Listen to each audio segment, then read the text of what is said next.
आज एक्चुअली जो topic start करने जा रहे हैं वो हमारा होगा टेंस। अब सबसे पहले मैं टेंस के पहले मैंने एक तो नाउन कंप्लीट कर लिया, आर्टिकल कंप्लीट कर लिया बेहतरीन तरीके से। अब जो हमारा लास्ट टॉपिक चल रहा है जो कंटिन्यू, हम टेंस को कम से कम 10 या 15 क्लासेस के अंदर अच्छे से बहुत ही बेहतरीन तरीके से कवर कर लेंगे।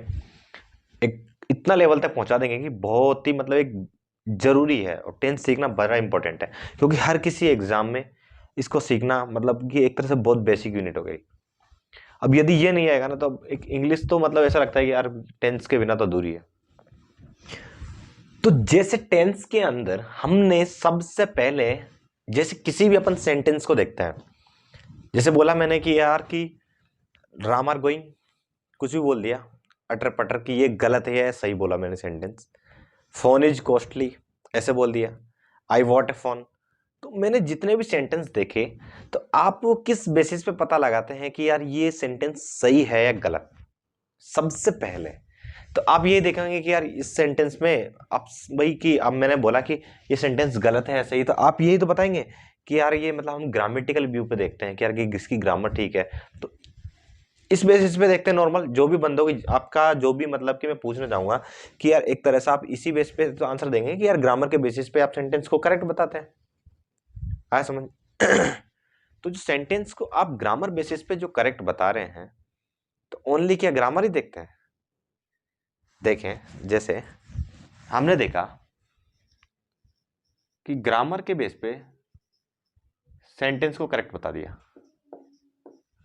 एक सेकंड जो थिंग्स होती है, मेरा जो कहना है सेकंड थिंग्स यदि मीनिंग भी देखना होता है, क्या मीनिंग भी बड़ा इंपॉर्टेंट है।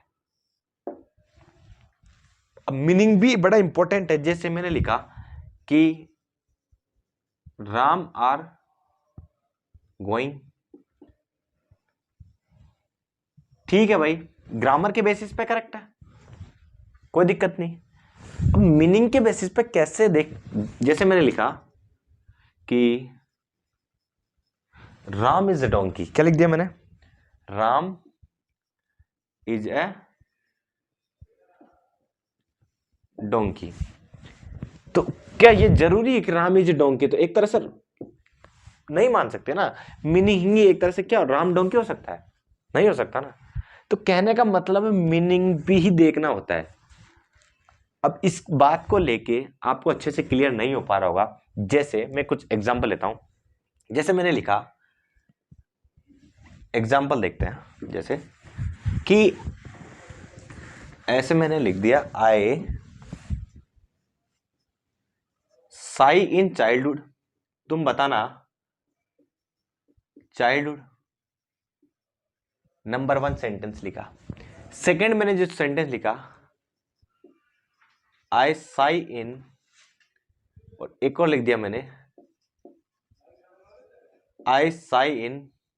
जैसे इसमें डाल दिया मैंने यंग और इसमें डाल दिया मैंने ओल्ड एज। यंग और इसमें डाल दिया मैंने ओल्ड एज, डाल देते हैं, ठीक है, ऐसे डाल दिया। क्योंकि लाइफ की 3 स्टेज होती है, चाइल्डहुड, यंग, ओल्ड एज। इस तरीके से मैंने ये सेंटेंस लिखे और मैंने आपसे पूछा कि इसमें बताओ एम, और जैसे मैंने ले लिया बाज और बिलवी, ये ले लिया। तो इनका जो ये तीनों आप फिल करके बताओ कि इसमें क्या आना चाहिए। आपने बचपन में तो पढ़ा ही होगा, इतना तो नॉलेज होगा कि ये किसको शो करता है, प्रेजेंट टाइम को, ये किसको शो करता है, पास्ट को, और ये किसको शो करता है, फ्यूचर को। इतना तो पता है। तो अब देखो काफी बंदे, अब जो आप आंसर देंगे, आप मुझे पता है क्या आंसर देंगे। कोई बंदा तो बोल रहा होगा कि यार तीनों आ जाएंगे इसमें, किसी में बाज आ जाएगा, किसी में बिल आ जाएगा, कुछ ऐसे आंसर देंगे, मेरे को पता है। तो आंसर देने के पहले आपको ये समझना होगा, इसमें कंसेप्ट लगता है। जैसे कंसेप्ट कैसे लगता है, जैसे यहां पर अब कुछ बंदे एम भी दे रहे होंगे कि यहां पे एम आएगा तीनों में। तो पहले एक बात बता देता हूं मैं, एम तीनों में ही रोंग है, किसी में नहीं आएगा एम।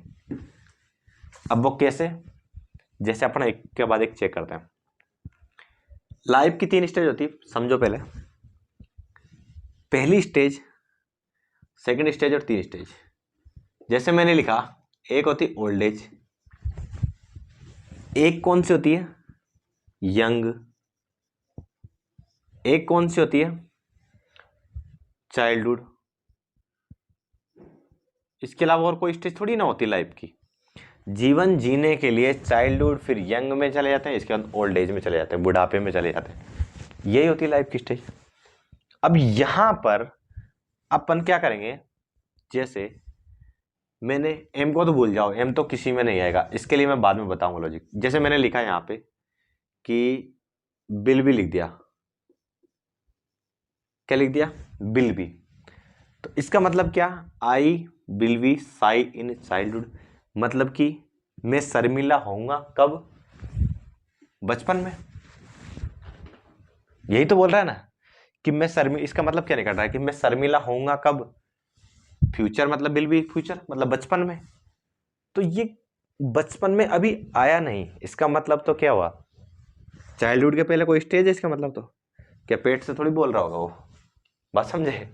तो चाइल्डहुड से पहले तो कोई स्टेज आ नहीं सकती भाई। ये किसी चाइल्डहुड के पहले की कोई बात बोलना चाह रहा है कि ये ऐसे बोल रहा है कि मैं बचपन में शर्मिला होऊंगा, मतलब फ्यूचर की बात कर रहा है। इसका मतलब ये पहले ही बात कर रहा है, ये थोड़ी ना पेट से थोड़ी ना बोल रहा है। मेरी बात समझे। तो कहने का मतलब बिल भी तो पॉसिबल है नहीं। क्लियर। जैसे मैंने लिखा है यहां पे बाज, बाज लिखा, आई बाज साई इन चाइल्डहुड, मैं बचपन में शर्मिला था। तो इसका मतलब बचपन में शर्मिला था, किस में था, बचपन में। इसका मतलब वो इस टाइम किस में है, यंग एज में है। तभी तो बोल रहा है कि मैं बचपन में शर्मिला था। अभी जो प्रेजेंट में वो किस में है, यंग एज में, तभी तो चाइल्डहुड की बात कर रहा है। इसका मतलब बाज करेक्ट है, बिल्कुल हो सकता है। क्लियर हुआ, दोनों क्लियर हो गए। सेकंड सेंटेंस देखो, आई साई इन यंग। जैसे मैंने लिखा है यहां पे बाज, मतलब कि मैं जवानी में कैसा था, शर्मिला था। तो इसका मतलब जवानी में शर्मिला था, तो वो किस टाइम की बात कर रहा है, वो किस टाइम में होगा, अभी ओल्ड एज में होगा, बिल्कुल पॉसिबल है। तो बाज भी करेक्ट है। ऐसे मैंने लिखा बिल भी, बिल भी क्या बोल रहा है कि मैं जवानी के अंदर शर्मिला होऊंगा। इसका मतलब वो किस स्टेज में है, चाइल्डहुड की में, बच्चेवाड़ी में, बच्चा है, तभी तो बोल रहा है कि मैं जवानी में शर्मिला होऊंगा। फ्यूचर की बात कर रहा है, बिल्कुल पॉसिबल है। इसका मतलब वो अभी चाइल्डहुड में बोल रहा है कि मैं जब जवानी में होगा तब मैं शर्मिला होऊंगा। तो ये भी करेक्ट है, समझ में आ रहा है। ऐसे यहां पे डाल के देखो, बाज और बिल भी देखा, आई बाज साई इन ओल्ड एज, मैं बुढ़ापे में शर्मिला था। इसका मतलब मैं बुढ़ापे में शर्मिला था। तो बुढ़ापे के आगे इसका मतलब वो कुछ, कोई ये थोड़ी बुढ़ापे के आगे कोई शमशान से मुर्दे की तरह थोड़ा ना बोल रहा है कि मैं बुढ़ापे में शर्मिला था, बात समझे। तो इसका मतलब शर्मिला था, बुढ़ापे के आगे वाला ही तो बोल सकता है कि मैं बुढ़ापे में शर्मिला था। तो शमशान से कब्र से थोड़ी ना बोलेगा वो। क्लियर हुआ। तो इसका मतलब अपन बाज तो लगा नहीं सकते। मैं बुढ़ापे में शर्मिला होऊंगा, तो हो सकता है कब बोल रहा होगा, यंग में बोल रहा होगा, जब वो जवान होगा चाहे चाइल्डहुड होगा, कि मैं बुढ़ापे में शर्मिला होऊंगा। तो हो सकता है फ्यूचर की बात कर रहा है, तो ये करेक्ट हो जाता है। आया समझ। अब बात करते हैं एम। एम तीनों के अंदर ही नहीं आ रहा। अब वो क्यों नहीं आ रहा, जैसे एक एग्जाम्पल के तौर पर सोचते हैं कि आप जैसे मार्केट गए, अब मार्केट में सब्जी लेने के लिए गए, वहां पे मिल गई मोहल्ले वाली आंटी। तो मोहल्ले वाली आंटी ने आपसे पूछा कि तुम क्या लेने आए हो, तो तुम यही तो बोलोगे कि मैं सब्जी लेने आया हूँ, मैं सब्जी लेने आया हूँ। ऐसे थोड़ा ना बोलोगे कि मैं जवानी के अंदर सब्जी लेने के लिए आया हूँ। ऐसे तो फिर ऐसे बोलोगे तो फिर तो समझ रहे हो, तो समझ रहे हो ना फिर। तो ऐसे तो नहीं बोल पाओगे कि भाई मैं जवानी में सब्जी लेने आया हूँ। जैसे एक और एग्जांपल लेते हैं, जैसे मैं अभी क्या कर रहा हूँ, किसी ने मेरे से पूछा कि तुम अभी क्या कर रहे हो, तो मैं बोलूँगा कि मैं पढ़ा रहा हूँ। ऐसे थोड़ा ना बोलूँगा कि अभी बज रहे हैं कि मतलब 10 बज रहे हैं जो भी, कि मैं 10 बज रहे हैं, मैं 10 बज रहे हैं तो 10 बजे पढ़ा रहा हूँ, तो ऐसे टाइम थोड़ी ना बताते हैं। बात समझे? तो मतलब कि जो एक तो जो ऑडियंस होता है और जो लिसनर होता है उनको आपस में पता होता है, जो मतलब कि वो टाइम की बात ही नहीं करते। कहने का मतलब इस टाइम को मतलब ये बताते नहीं कि एज टाइम वगैरह, ये हमेशा आपस में बताया नहीं जाता, आपस में दोनों को पता होता है।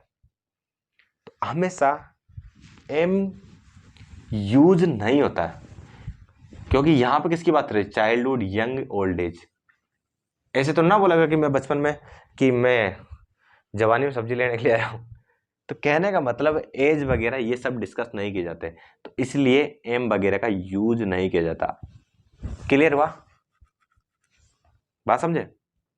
तो हमेशा ध्यान रखना कि एम का यूज किस टाइम में नहीं करते, जब चाइल्डहुड, यंग, ओल्ड एज, जैसे किसी टाइम की बात कर रहे हैं। मैंने बोला कि मैं अभी 11:15 पे मैं पढ़ा रहा हूँ, तो ऐसे तो ना बोलूँगा, तो ये बोल सकते हैं ना डायरेक्ट कि मैं पढ़ा रहा हूँ, ऐसे तो बोलूँगा कि मैं पढ़ा रहा हूँ। है समझ? तो टाइम वगैरह के लिए ये सब के लिए क्या होता है, एम नहीं आता। तो मुझे लगता है बेहतरीन तरीके से मैंने कंसेप्ट क्लियर करने की पूरी कोशिश की है, ठीक है। तो इसके बाद जो नेक्स्ट आगे होता है, ये तो टेंस का एक ओनली बेसिक था। अब भाई टेंस के टाइप, सबसे पहले अपन कौन कौन से टेंस पढ़ने जा रहे हैं, ये तो एक मेरे को मीनिंग क्लियर करना था आपको टेंस का, कि एक तरह से मतलब कि होता क्या है, कैसे मीनिंग, मतलब ग्रामर और मीनिंग इंपॉर्टेंट है टेंस में। तो मीनिंग भी एक बहुत इंपॉर्टेंट है। जैसे अब मैंने लिया कि टेंस के कितने टाइप होते हैं। नंबर 1, आप टेंस के कितने टाइम बताओगे कि भाई एक तो कौन सा होता है, प्रेजेंट टेंस, यही बताओगे। दूसरा कौन सा टेंस होता है, पास्ट टेंस। तीसरा कौन सा होता है, फ्यूचर टेंस। 3 टेंस बताओगे। अब इनके भी 4 टाइप है। प्रेजेंट में भी कौन कौन से हो सकते हैं, प्रेजेंट में हो सकते हैं, 1 मिनट, जैसे एक तो इंडेफिनेट,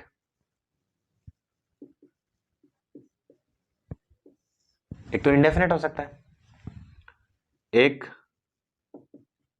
कंटिन्यूअस टेंस, एक हो सकता है परफेक्ट, एक हो सकता है कौन सा, परफेक्ट कंटिन्यूअस।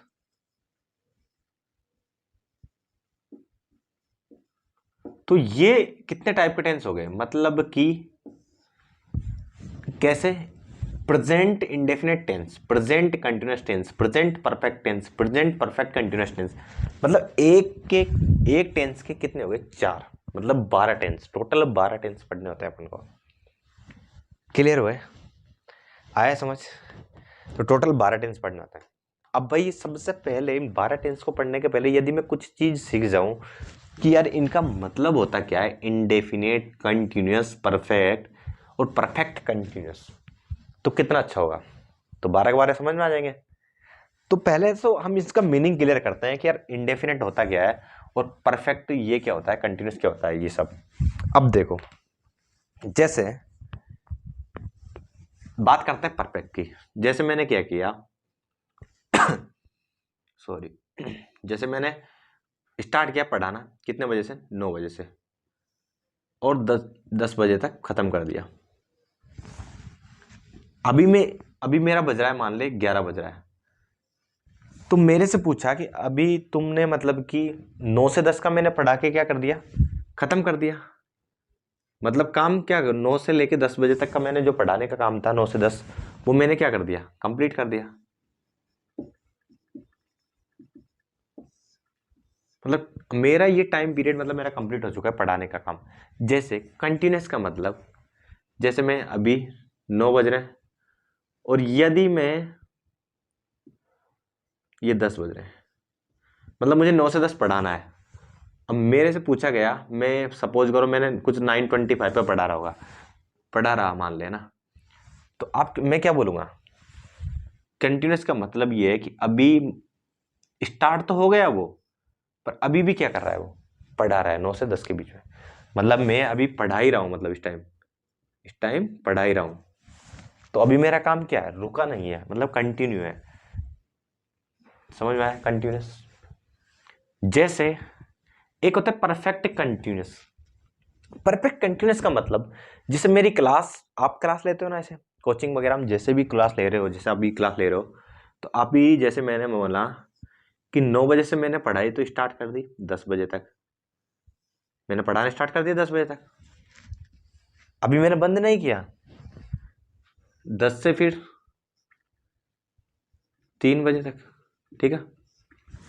कैसे, जैसे देखो 9 से 10 तक का मैंने काम तो क्या कर दिया, 9 से 10 बजे तक का मैंने काम क्या कर दिया, कंप्लीट कर दिया, कंप्लीट कर दिया ना। पर 10 से लेके 3 बजे तक अभी वो क्या कर रहा है, पढ़ा ही रहा है। क्या कर रहा है, अभी पढ़ा ही रहा है, वो समझ रहा है, अभी वो पढ़ा ही रहा है। अभी उनका काम जारी है 10 से लेके 3 के बीच, अभी वो पढ़ा रहा है। अभी बस 9 से 10 के बीच का काम कंप्लीट हो चुका है और अभी क्या है, वो पढ़ा ही रहा है, मतलब कंटिन्यूस है। तो मतलब जब भी काम कंप्लीट होता है तो कंप्लीट के लिए तो कौन सा आ जाएगा, परफेक्ट टेंस। काम कंप्लीट हो जाता है तो हम कौन सा टेंस बोलेंगे, परफेक्ट। और कंटिन्यू है मतलब काम, तो कंटिन्यूस आ जाएगा। और एक परफेक्ट कंटिन्यूस मतलब कि काम, बीच का काम हो चुका है कंप्लीट, 9 से 10 का काम कंप्लीट हो चुका है और आगे वो पढ़ा ही रहा है, तो इसका मतलब क्या काम चल रहा है, परफेक्ट कंटिन्यूस। बात समझे।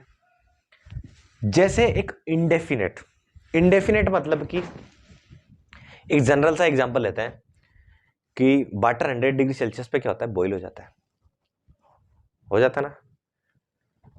अब मैं आपसे पूछूं कि ये सबसे पहले बॉईल होना स्टार्ट कब हुआ और कब तक हो जाएगा, नहीं बता पाओगे ना।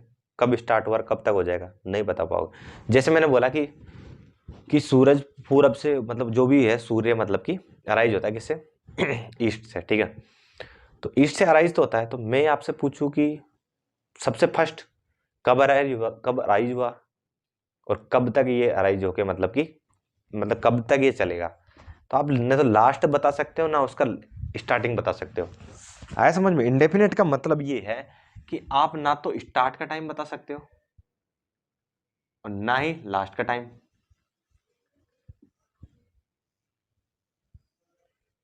आया समझ, क्लियर हुआ। अरे जैसे आप देख लो ना, जैसे आप डेली उठते हो नाश्ते के लिए कि भाई मुझे 9 बजे उठना है नाश्ते के लिए, तो मैं आपसे पूछूं कि आप नाश्ता, मतलब कि एक जनरल से बात कर रहा हूँ, ऐसे ज़्यादा दिमाग लगाना नहीं। मैं पूछ रहा हूँ आपसे कि आप सबसे पहले नाश्ता मतलब कि कब की और कब खत्म होगा आपका, ये ट्रेंड कब खत्म होगा, तो आप नहीं बता पाओगे। आया समझ। तो कहने का मतलब जब उसका स्टार्ट और लास्ट टाइम आपको पता नहीं होता, वो चीज़ होती है इनडेफिनेट। पहले तो एक जनरल सा मतलब ऐसे ओवरव्यू क्लियर कर लो कि ऐसे ऐसा होता है भाई। परफेक्ट का मतलब टाइम कंप्लीट हो चुका है। जैसे मैं बोलता हूं कि मैंने 4 महीने से मैं तैयारी कर रहा हूं एएफओ की, किसकी, एएफओ के 4 महीने से तैयारी कर रहा हूं। तो कहने का मतलब 4 महीने का मेरा टाइम क्या हो गया, कंप्लीट हो गया। अभी भी वो क्या कर रहा है, तैयारी कर रहा है ना। तो ये कैसा एग्जाम्पल हुआ, परफेक्ट कंटिन्यूस का। मतलब 4 महीने तो उसके कंप्लीट हो चुके हैं, फिर भी वो क्या कर रहा है, तैयारी कर रहा है। आया समझ। तो इस तरीके का एग्जाम्पल परफेक्ट, इसको बोल दिया कंटिन्यूस को। और एक होता है कंप्लीट। कोई भी कंप्लीट तो कोई काम हो जाता है कि हाँ मेरा काम कंप्लीट हो गया, इतने बजे मेरी क्लास कंप्लीट हो गई, तब मतलब कि आगे हम बता रहे हैं कि यार मेरी 9 से 10 की क्लास कंप्लीट हो गई, तो हम बोल सकते हैं 9 से 10 की क्लास कंप्लीट हो गई, वो तो कंप्लीट हो गया। और कंटिन्यूसली जब हम पढ़ा ही रहे हैं, अभी अभी पढ़ा रहे हैं, स्टार्ट 9 बजे किया था, अभी पढ़ा ही रहे हैं, तो ये कैसा काम हो गया अपना, कंटिन्यूस वाला। और इनडेफिनेट में हमें ना तो स्टार्टिंग पता होती है ना उसका लास्ट पता होता है। जैसे जैसे भाई सूर्य क्या करता है ना, पृथ्वी सूर्य के चारों ओर चक्कर लगाती है, पृथ्वी सूर्य के चारों ओर चक्कर लगाती है। स्टार्ट कब किया था इसने, नहीं पता ना, और कब एंड होगा, क्या पता। तो कहने का मतलब जिसका ना तो स्टार्ट पता है ना एंड पर टाइम पता है, तो वो टेंस मतलब कि वो क्या होता है, हमारा इंडेफिनेट। क्लियर हुआ। तो हम 1 बाई 1 डिस्कस करेंगे। ये तो मेरा एक बेसिक था, तो आप समझ गए होंगे, मैंने पूरी कोशिश की आपको समझाने की। अब सबसे पहले जो टेंस स्टार्ट करेंगे प्रेजेंट इंडेफिनिट। कौन सा? Present indefinite tense. Thumbs up तो क्लियर हो रहा होगा। आप बस कमेंट सेक्शन में बता दो मेरे को, ताकि पता रहे, और कोई डाउट हो तो उसके लिए बिल्कुल मैं आपका कमेंट जरूर देखता हूँ। ठीक है।